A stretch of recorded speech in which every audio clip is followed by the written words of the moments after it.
Good evening and welcome. Tonight I'm going to be reading you this book about Uluru, Australia's Aboriginal heart. This is a really cool book. It's really neat. If you don't know a lot about Uluru, this is the video for you.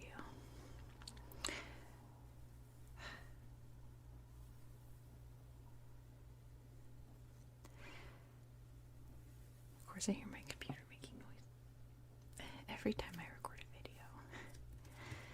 But I've been kind of unwell the past few days. You haven't noticed because of my upload schedule.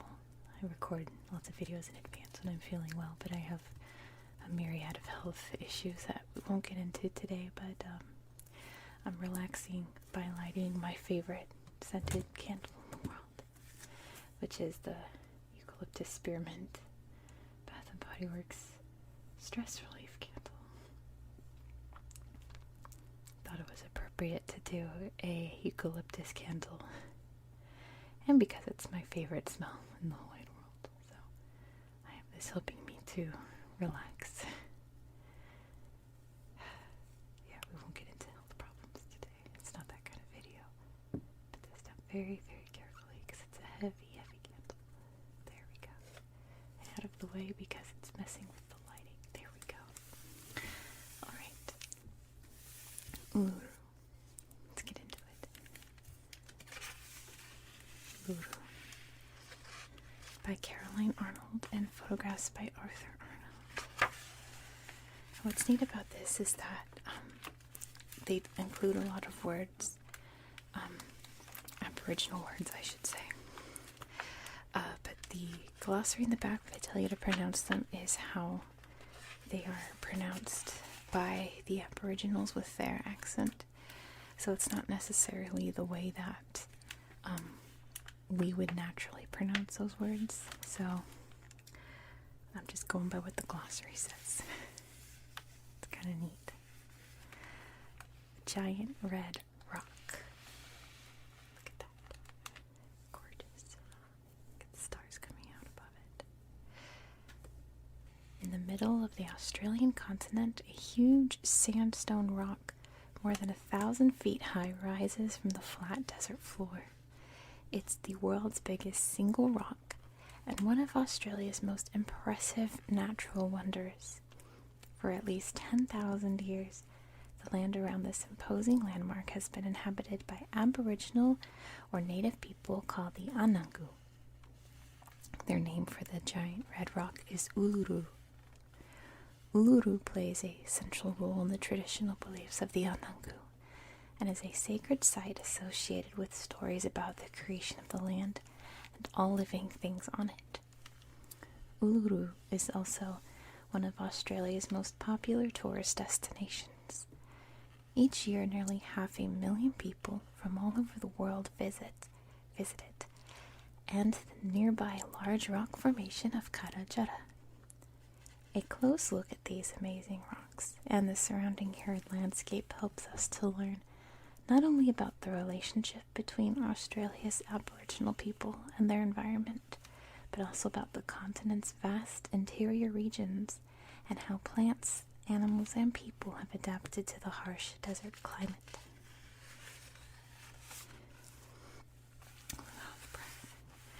Sorry, it's been one of my health problems is the smoke we've had from the wildfires here in California has really been making me short of breath whenever I try to do these soft-spoken or whisper videos. So, moving on. Sorry if I'm a little gaspier than usual. Uluru and Kata Tjuta are located in Australia's Northern Territory, 467 kilometers southwest of the town of Alice Springs. For many years, Uluru has been known to most people as Ayers Rock, the name given to it in 1873 by explorer William Christie Goss, who was the first European to climb to the top. He named the giant monolith in honor of Sir Henry Ayers, the Chief Secretary of South Australia at the time. The first European to see Kata Tjuta was another explorer, Ernest Giles. He saw the rocky outcrop in 1872, named it Mount Olga in honor of the Queen of Spain. The formation became known as the Olgas. You can see a map of where it's located. There's Alice Springs. And it's right in like the southern corner of the Northern Territory.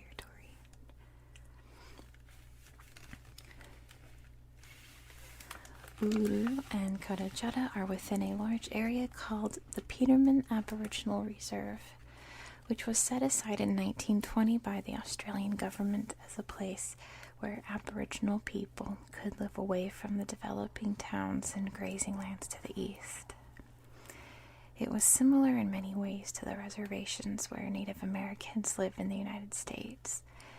In 1958, the Australian government removed Uluru, Kata Tjuta, and the land around them from the reserve and established the area as a national park and wildlife preserve.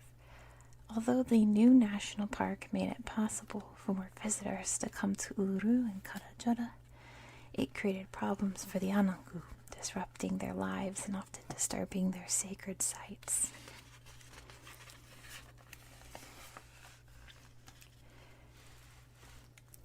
Marks the Tropic of Capricorn. Apologize for breathing. This is the third day I've tried to film this. I always rehearse, before I film, and each time I was too breathy. Anyway, the smoke is clearing outside, so I'm getting better. I'm a lot better than I was, but it only really affected me whenever I tried to do videos. Apologize for the cars. Anyway.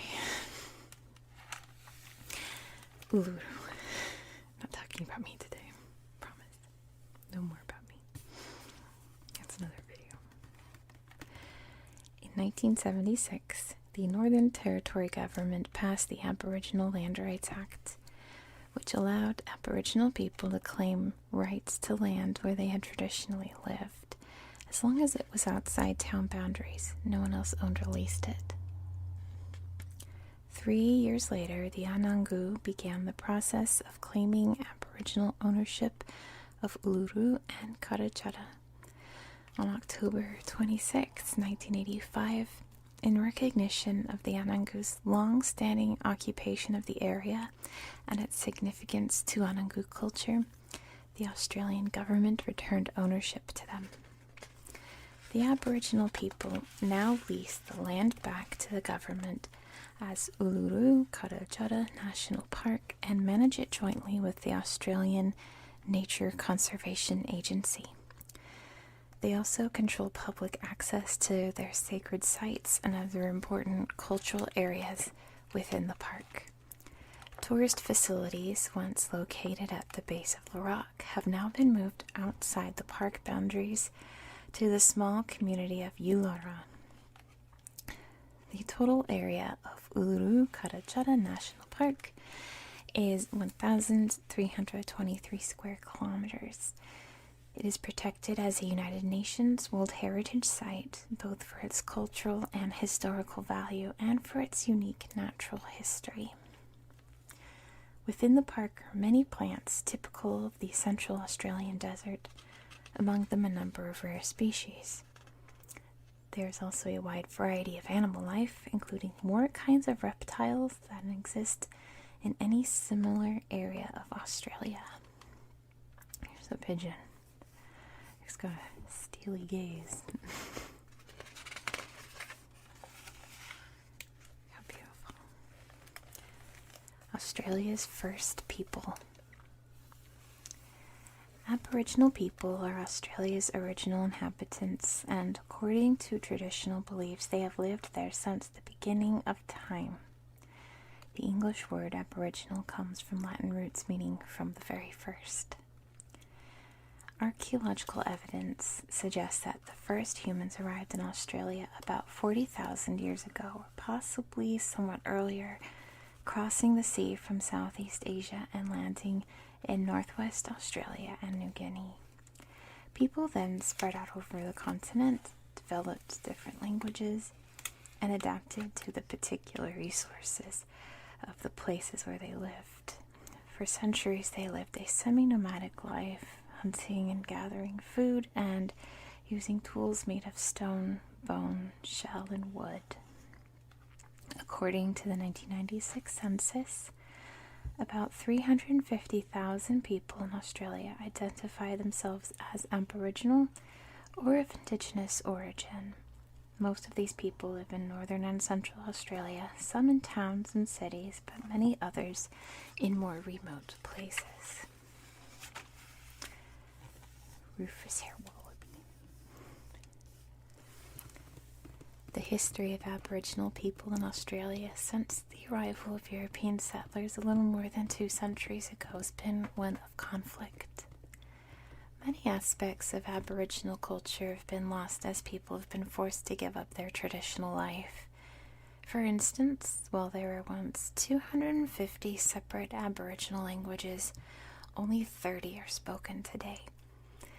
Yet many traditions survive, and in recent years, there have been increased efforts to keep these Aboriginal cultural practices alive. All Aboriginal people belong to small groups called clans. Clans are linked by common religious traditions, intermarriage, overlapping territories, and shared dialects.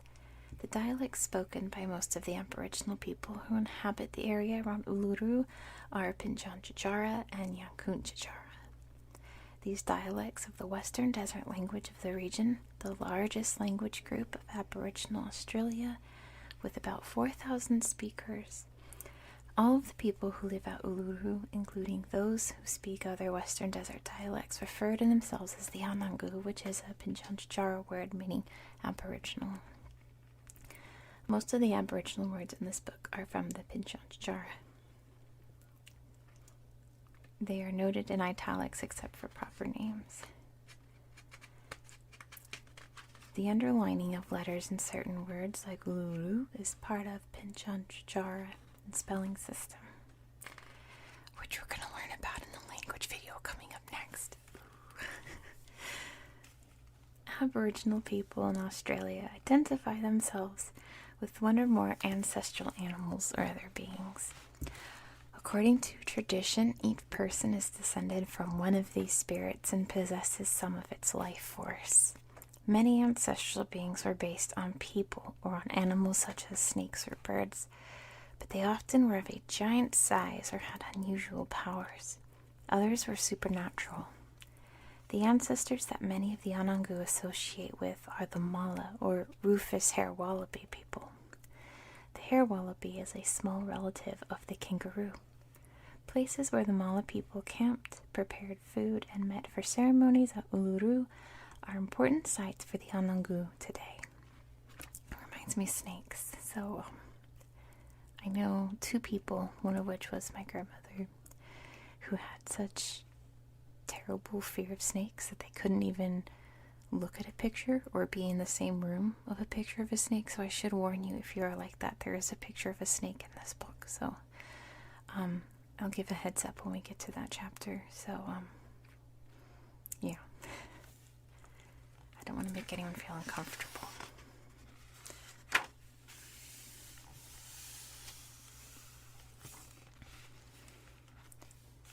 I personally love snakes, but that's neither here nor there. Trjukurpa. The Aboriginal way of viewing the world is through their tradition of Trjukurpa and its emphasis on spiritual understanding and detailed knowledge of the land and its resources. The word Trjukurpa has several meanings.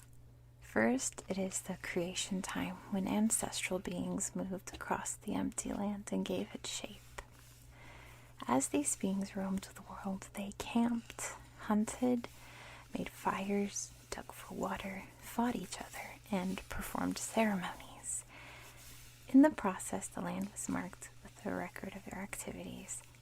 For instance, according to tradition, some of the huge holes in the side of Uluru are spear marks from an ancestral hunt, and some of the boulders are giant eggs or chunks of meat.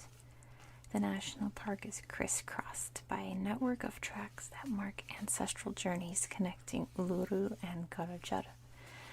as well as other sites within and outside the park. All geographic features of the Earth, as well as all its plants and animals, are the result of activities in the creation time. It's an email. The spirits of the ancestral beings remain in the land today and can be seen in rocks, trees, animals, and all aspects of the physical and natural world. Their power is especially strong in places where there are significant events in the creation time. As Aboriginal people go about their daily lives in the natural worlds, they are in constant contact with the ancestral spirits. Trjukurpa is also the traditional law that guides daily life. It provides the rules for behavior and for living together. It determines when ceremonies will take place and who may participate in them. The proper relationships between men and women, for instance, whom a person may marry, and even what to eat and how to prepare food. Knowledge about animals and plants and caring for the land that supports people's existence are also part of Trjukurpa. There's my cat. Sorry. He's trying to sleep right next to me. My cat's always right next to me when I film every single video on you guys, just so you know. Trjukurpa is the foundation of Aboriginal culture and joins the Aboriginal people to the natural and physical world. It explains the origin of these relationships, their meaning, and how they must be maintained. The various aspects of Trjukurpa are passed from one generation to the next in story, song, dance, art, and ceremony. People learn about Trjukurpa in stages throughout life, progressing through a series of steps to higher degrees of specialized knowledge. In a display in the Cultural Center at Uluru, Kata Tjuta National Park, the Anangu say this about Trjukurpa. This law was given to us by our grandfathers and grandmothers, our fathers and mothers, to hold in our heads and in our hearts.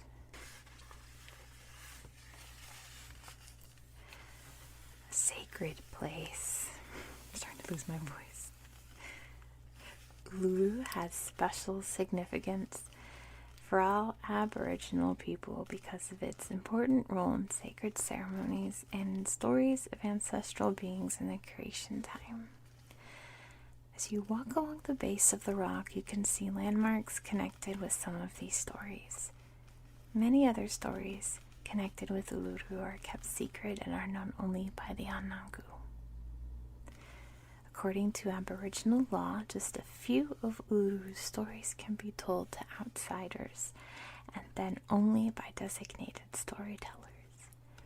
Even among the Aboriginals, certain stories or details from them are restricted to those who have been properly initiated or selected. Here are a few of the ancestral beings whose stories are connected to features you can see at Uluru. When you visit the park, you can find out more about these sites from park rangers, tour guides, brochures, and signs posted along the trail. Kunia the python. In the creation time, Kunia the python battled Uluru, a poisonous snake, in an area on the southeast side of Uluru called Murijuru. Kunia is the ancestor of the Woma python, a large snake found in the sand plains around Uluru. Liru is the ancestor of all poisonous snakes. You can see a variety of features at Murijuru that are associated with the story of Kunia and Liru. Since ancient times, this area near the Murijuru waterhole has been a traditional camping site for the Anangu. You can see the snake lines in the rock.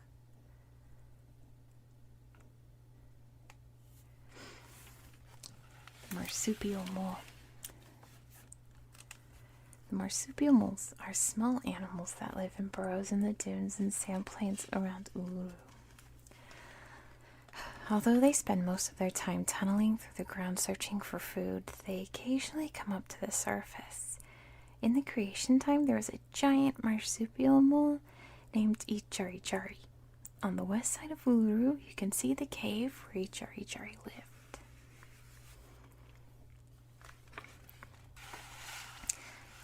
The Willy Wagtail woman. That sounds like the most Australian thing ever. The Willy Wagtail is a small black and white bird that can be found throughout Australia. It hops about, wagging its tail and singing a cheerful song that sounds much like its Anangu name, Trjukurpa. In the creation time, a Willy Wagtail woman lived at Uluru in a cave called Icari, which is on the southeast side of Uluru and has the shape of a smile. The Willy Wagtail woman.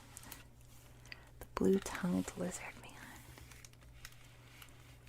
The blue-tongued lizard is a fat, medium-sized lizard found across much of Australia. Its ancestor is Kata.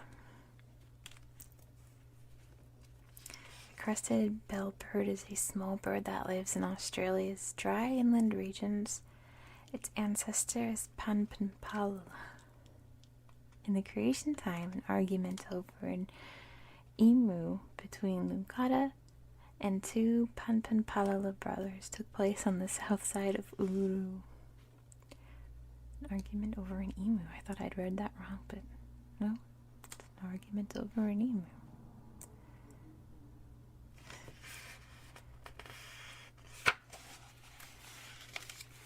The geology of Uluru and Kata Tjuta. Scientific explanation of the rock formations in central Australia goes back to events that occurred about 550 million years ago, during what geologists call the Cambrian period. At that time, movements in the Earth's crust created a huge mountain range south and west of Uluru and Kata Tjuta. Over the next 50 million years, these mountains eroded, forming a broad plain consisting of layers of sediment at least 2.5 kilometers thick. Then, between 340 and 310 million years ago, the Earth's crust shifted dramatically, lifting the land surface and tilting the layers of sediment upright. Today you can see those layers as almost vertical ridges on the sides of Uluru.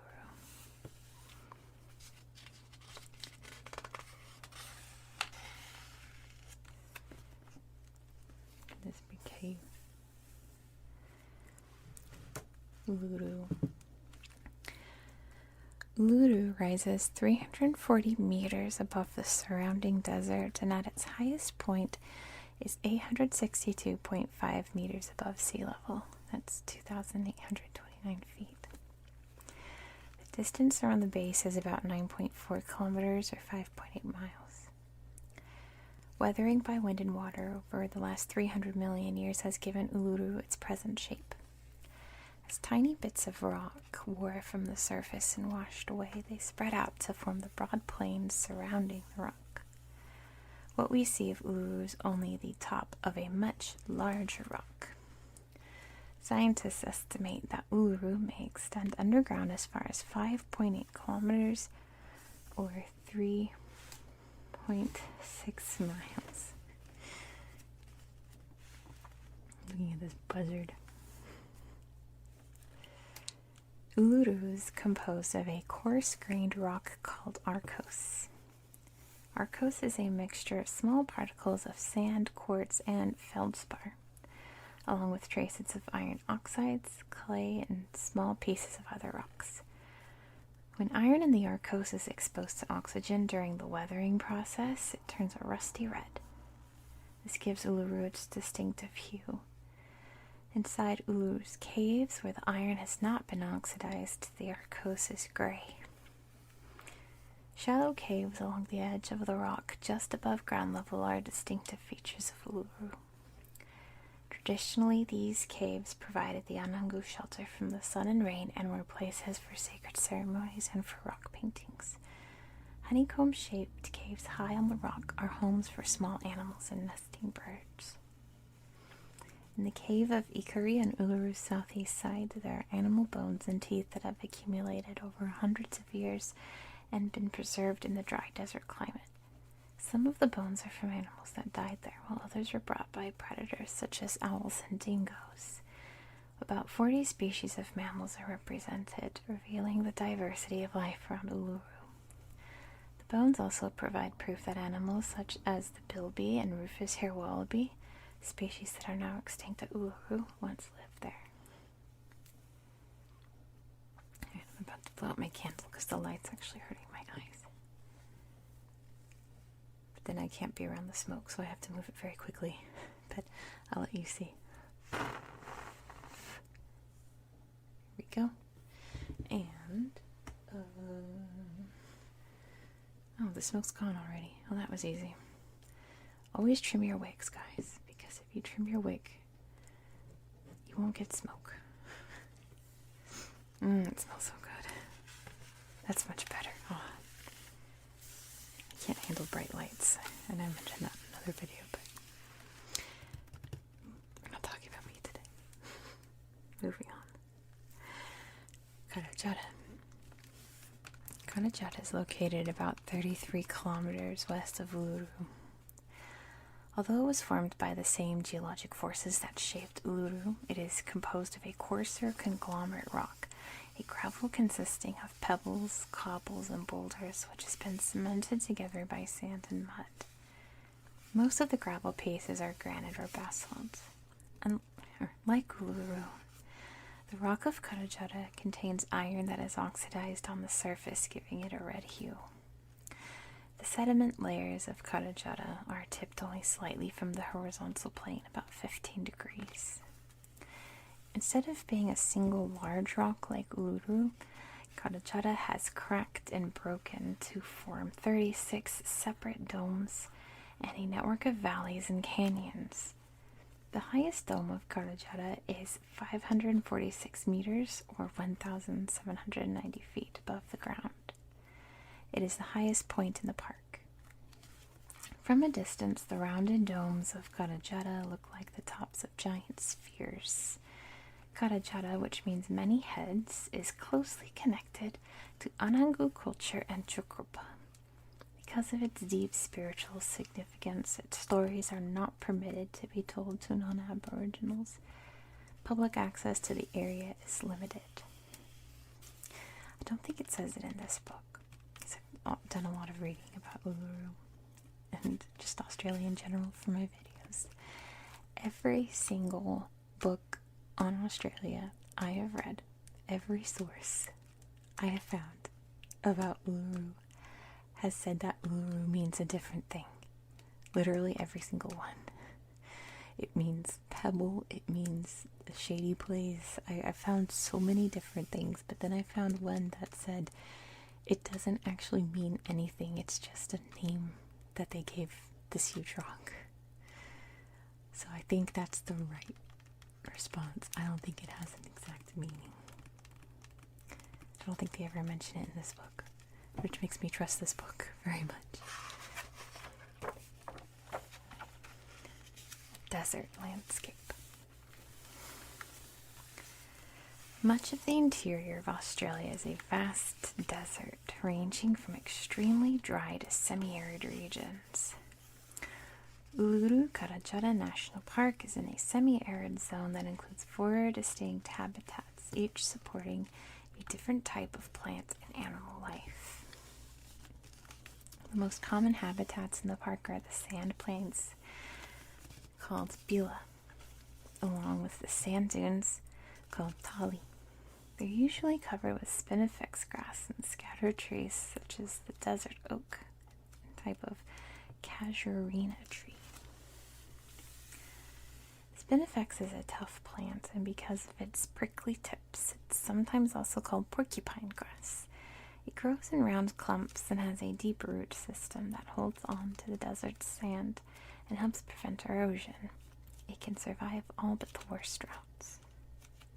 Few animals can eat the dry spinifex, but it is important in providing shelter for mice, lizards, and other small animals. The Anangu gathers sticky resin from one type of spinifex to make a glue called kiri, which is used in making and repairing stone and wood tools. In the crevices and canyons of Uluru and Kata Tjuta are rocky outcrops, the Anangu called buli. Only plants with shallow root systems can grow there. Water that collects in pools in buli attract birds and animals. During extended periods of drought, buli are places where water is most likely to be found and where wildlife and food plants can continue to survive. For the Anangu who lived at Uluru in the past, and for the early European explorers in the Australian desert, buli were always welcome oases. This picture, how beautiful. The flat open woodlands at the base of Uluru and Kata Tjuta are called buli by the Anangu. Buli are where the Anangu find many of their foods and building materials. Because of the variety of plants that grow in buli, many animals go there to feed and birds nest in the trees. Trees and shrubs that are found in buli include mulga trees, type of acacia, bloodwood trees, a kind of eucalyptus, and a shrub called the witchetty bush. A plump white grub known as maku lives in the roots of the witchetty bush and is a favorite food of the Anangu.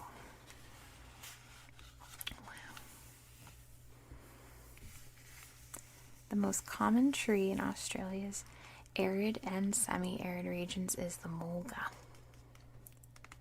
Groves of mulga grow at the base of Uluru, and mulga shrublands are found throughout the park. Mulga leaves, which are actually flattened leaf stalks called phyllodes, help funnel rainwater down the branches and trunk of the tree to the soil, maximizing the amount of moisture available to the tree's roots. Every part of the mulga tree is useful to the Anangu. They cut down the trunks and heavy branches to make spear throwers and use the smaller branches for barbs, spearheads, boomerangs, digging sticks, and firewood. They construct shelters and windbreaks with small leafy branches. The Anangu also collect and grind mulga seeds into an edible paste. Another food from the mulga is sticky gum, which the tree produces as a defense against attacks by insects. Anangu children eat the sweet gum like candy.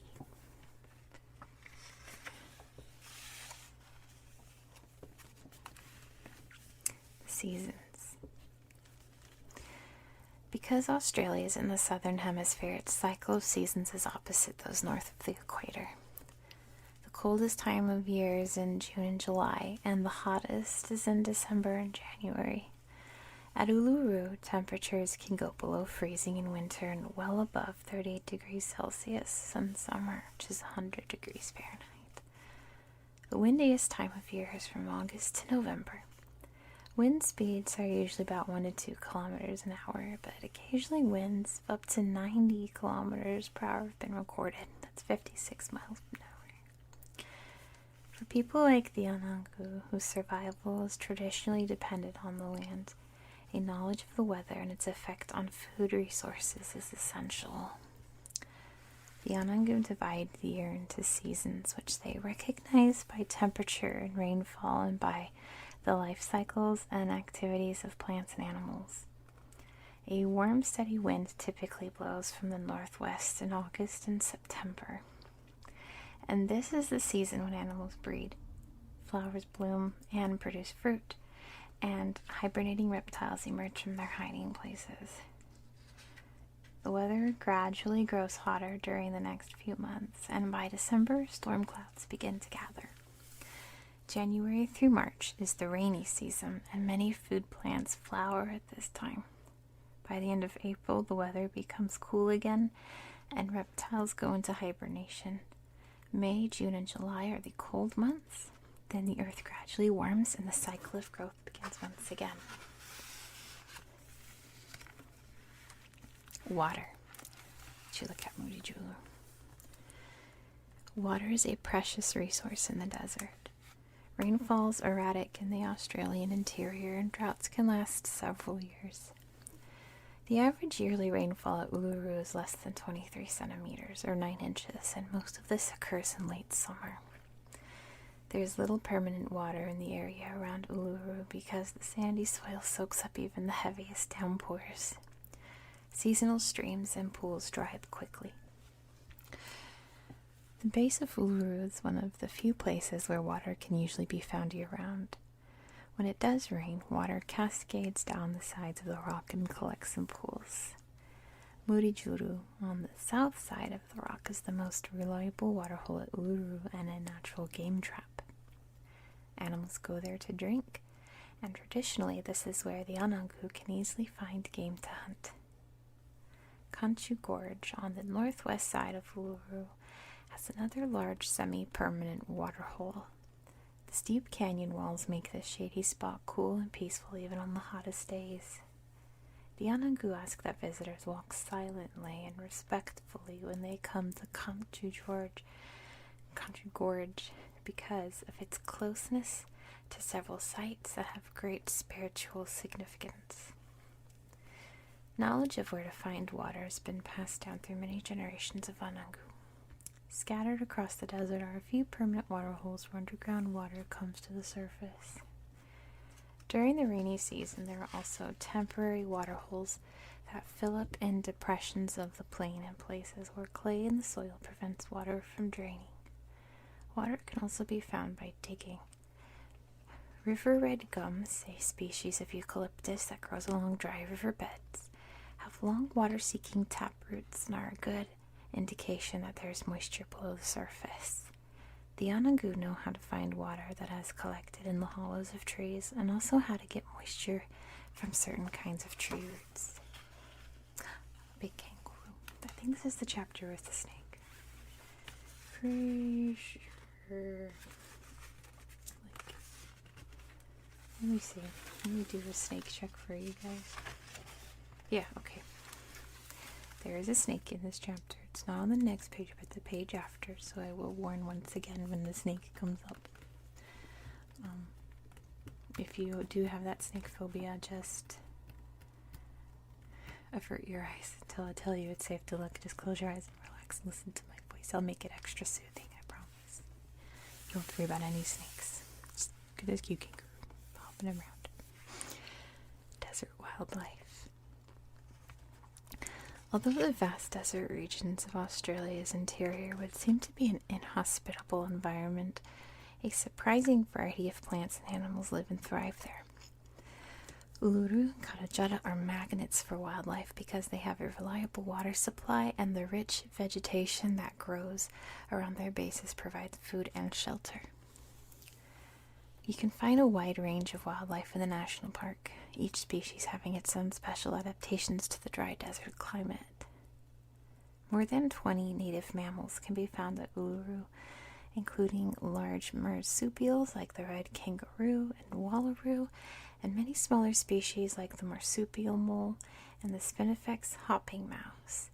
The echidna, also called a spiny anteater, is found among the boulders of Uluru and in burrows in the ground. It is one of two species of monotremes, or egg-laying mammals, that live in Australia. The caves and crevices at Uluru are home to several kinds of small bats. You can see them when they come out at dusk to catch insects. Often you can hear the barking of dingoes at night. Dingoes are wild dogs that came to Australia from Southeast Asia about 3,500 to 4,000 years ago.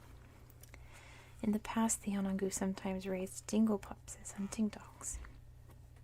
Here's an echidna. Birds are the most noticeable wildlife in the park. They can be seen soaring high over the tops of the rocks, perching in trees and bushes, and searching for seeds and insects on the ground. At least 178 species are found within the park, ranging from flocks of noisy galahs to graceful falcons and powerful wedge-tailed eagles.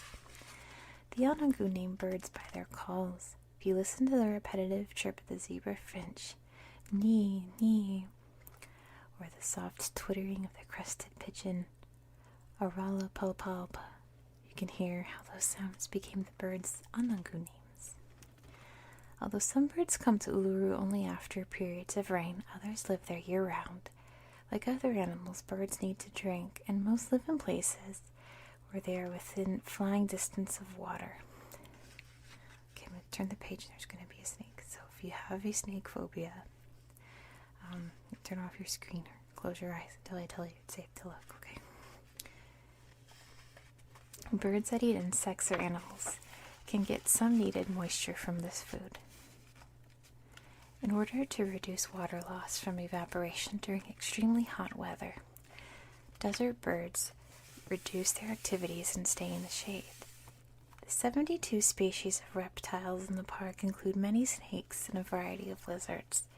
The fat guana lizard is a favorite food of the Anangu, who catch it on the ground or in trees and then cook it on hot coals. The largest lizard of Central Australia is the parenti, I think that's how you say it, which can grow to be nearly 2.5 meters long. Parentis live in burrows in the sides of hills. A few amphibians also live in the park.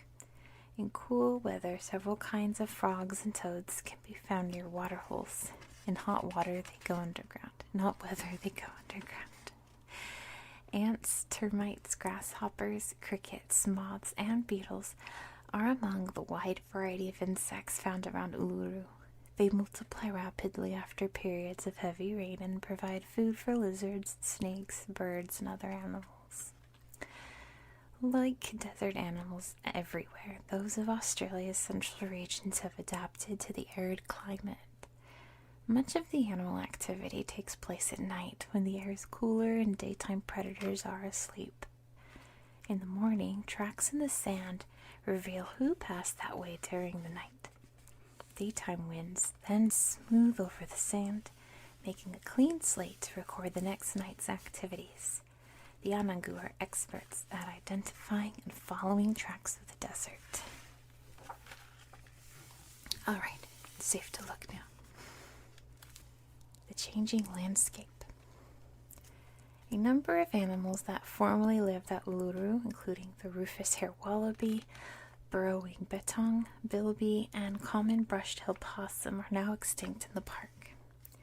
The disturbance by visitors and the destruction of the animal's natural habitat are two of the main reasons they have disappeared.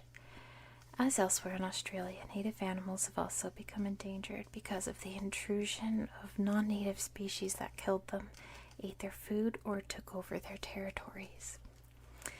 Many of these imported animals, including cats, dogs, red foxes, and rabbits, were brought by European settlers who first came to Australia in 1788. Few outsiders settled in Central Australia before the completion of the telegraph line, joining Adelaide and Darwin in 1872. Since then, the population has grown steadily. Alice Springs, the largest town in the region, now has more than 25,000 people.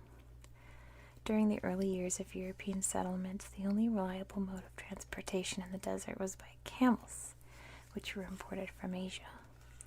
After roads and railway lines were built, camels were no longer needed, and in the 1920s, many were let loose to fend for themselves. Camels are well suited to the Australian outback. They can go for days without food or water and will eat almost any plant food, including thorny scrub, dry twigs and leaves, and seeds. Today, Australia has the largest wild camel population in the world, with an estimated 200,000 animals. You can often see camels roaming the desert near Uluru. However, camels endanger native wildlife by destroying their habitat. The landscape of the desert has also been changed by the introduction of non-native plants such as buffalo grass and ruby dock. Park managers are working to rid the park of non-native plants wherever they threaten native species. In the future, they may also reintroduce some animals, such as the brush-tailed possum that once made their homes at Uluru and Kata Tjuta. Living in the desert. At Uluru, the Anangu work with the park rangers, sharing what they know of plants, animals, water holes, and all aspects of the land. Their knowledge of Central Australia and its natural resources and how to survive in its hot, arid climate comes from generations of experience. In the past, the Anangu moved often as they followed game and looked for food and water, constructing small shelters made from branches, leaves, grass, and other naturally available materials along the way. Today, in the more remote areas of Australia, some Anangu still lead a largely traditional life close to the land. At Uluru, about 300 Anangus live in a small community called Murijulu, just north of the rock. Many of them work in the park. Like Aboriginal people in many other parts of Australia, they live in modern houses, drive cars, watch television, shop in supermarkets, and enjoy the conveniences of today's world. They also retain some aspects of their traditional culture. This includes the hunting and gathering of wild foods, using both modern technology and traditional tools. The Anangu are experts at knowing when and where to look for edible, wild plants and animals. Plant foods that are part of the traditional Anangu diet include fruits, edible leaves, flowers, seeds, stems, and various roots, as well as edible galls found on certain trees. Galls are growths produced by trees in response to invasions by insects. Sweet foods that the Anangu eat include nectar from flowers, edible saps or gums from certain trees, honey ants, and wild honey. Grubs, caterpillars, and insects are additional food sources. To obtain meat, fat, and eggs, they hunt kangaroos, lizards, snakes, birds, and other animals. Taking care of the land. It is part of Trjukurpa that the Anangu are responsible for looking after the land. One of the ways they do this is through the use of fire. Burning the land encourages the regrowth of plants by clearing away old plants and returning nutrients to the soil and the ashes. The selective burning of small areas creates a patchwork of vegetation in various states of growth. In this way, there are always some places where food can be hunted and harvested, and other areas that will be ready in the future. The best time for controlled burning is in the winter, on cold, windless days. Then, soon after the first spring rains, burned areas sprout with new life, providing nourishment for animals and people. Desert plants respond to fire in several ways. Many plants have fire-resistant seeds that will sprout after a fire. Other plants, such as spinifex, regrow from their root system, so even after the top of the plant is gone, it can sprout from underground. When desert oak trees are burned, they are able to send out new shoots from their scorched trunks. Although mulga trees are killed by fire, their seeds need the heat of a fire to crack open in preparation for growth. Almost all the mulga trees that you see in Uluru, Kata Tjuta National Park today grew from seeds that sprouted in 1976 after a terrible fire destroyed more than 3/4 of the park's vegetation. The fire occurred at a time when burning had been prohibited for many years, which had resulted in a dangerous buildup of fuel. Patchwork burning has been practiced in the park since 1985, thus reducing the danger of wildfires burning out of control. Most wildfires occur in the summer and are usually started by lightning storms. Take note, California. Australia's red center. Uluru Kata Tjuta National Park is one of Australia's most popular tourist sites despite its remote location, more than 1,000 kilometers from most major cities. Every evening, thousands of visitors gather at viewing spots to watch the slanting rays of the setting sun turn the nearly vertical walls of Uluru a fiery red. As the sun sinks below the western horizon, the rock changes gradually from orange to red to purple, finally becoming a black silhouette against the night sky. Visitors to the park can also walk the trails at the base of the rock, take guided walks with park rangers, and spend time at the cultural center, where exhibits and demonstrations tell about the Anangu. In all parts of the park that are open to the public, visitors are asked to respect it as the Anangu's home. Places that are particularly sacred or whose use is restricted to certain types of ceremonies are closed to visitors, and photography is prohibited. On the west side of Uluru, a path leads to the top of the rock. This is the traditional route taken by the ancestral Mala men when they first arrived at Uluru. The route of the climb is closely connected to Trjukurpa. According to tradition, it's meant only for ceremonial use. The Anangu ask that visitors not climb Uluru, both because it goes against their spiritual beliefs and because the climb is dangerous. The Anangu suggest that instead of climbing Uluru, visitors walk around the base of the rock and take the time to experience the rock and its natural surroundings. The Anangu would like park visitors to view their world as they see it, a place of universal importance.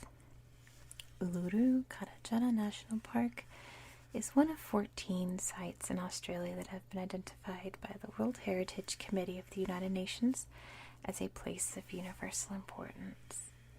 Once a place has been designated as a World Heritage Site, the committee helps to make sure it is maintained and protected for the benefit of present and future generations. Uluru Kata Tjuta National Park was selected as a World Heritage Site for its outstanding natural features as well as for its lasting cultural values. It is a place of ongoing geological processes and of exceptional natural beauty. An excellent example of traditional human land use, it is directly associated with living traditions and beliefs of universal significance. There's no other site in the world like it. There'll be a long video about the UNESCO World Heritage Sites of Australia very soon. Everyone who visits Uluru Kata Tjuta National Park is amazed and inspired by the giant red rocks that rise above the desert floor. Visitors also have the chance to learn about the Anangu, whose rich culture has been tied to this landscape for countless generations.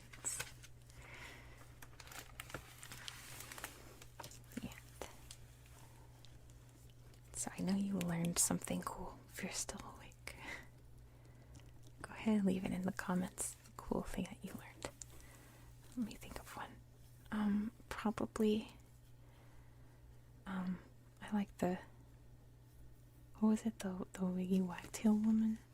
That's still really funny to me. I like that story.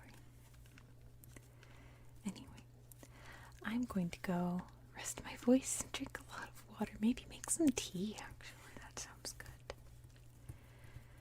Make some nice hot tea and stop filming for the night before I completely lose my voice. So thank you so much for watching. And I hope you have a good night. Good night.